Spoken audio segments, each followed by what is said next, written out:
I've been a student of Mark's for 4 years. The first time I heard him teach was incredible. I listened to many teachers all through my life, but none of them reached me really.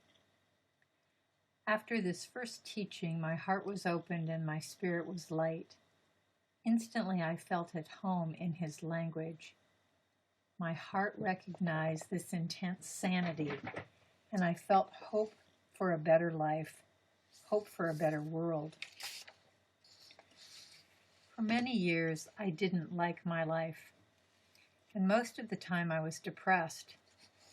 Deep down, there were only tears and sadness. In our talks, Mark slowly showed me what depression actually is, taught me to sit with the sadness and let it tell its story. And he helped me to learn to love myself in all of this. In all our meetings, he taught about love.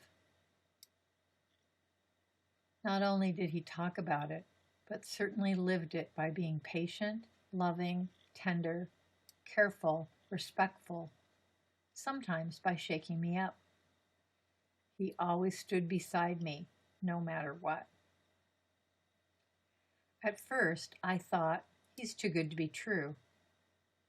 But after reaching to me this way for month after month, I slowly started to believe that people can be that loving and open and caring and alive. My whole view about life, the world, love, shifted from the depressed and dark way of looking at it towards seeing a world, as he calls it, of outrageous beauty. In my words, a world of beauty, light, love, and space. All the therapy, medication, meditation, and listening to teachers taught me a lot, but it never gave a spark of this loving reality. And still, I am learning in this. These last few weeks, I read with astonishment all the writings about Mark. What touched me the most was the fear I felt in most of the articles. Fear of his love, fear of his passion, his intensity, fear of his power. Didn't I sometimes feel overwhelmed? Yes, sometimes I did, and his teaching or energy was almost too much. But every time it happened, I knew that it was my contraction that couldn't receive the love or truth or aliveness. And that was very painful and scary, and sometimes it brought me to despair.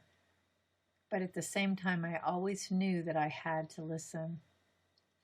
Listen to the sanity and the loving goodness that were coming to me from his teaching and what I heard between his words. And that I had to learn if I would want to receive that love and aliveness in my own life.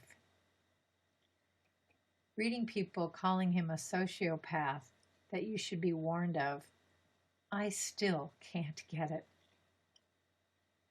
I only know Mark by being his student and through his teachings, so I can only speak from my own knowledge.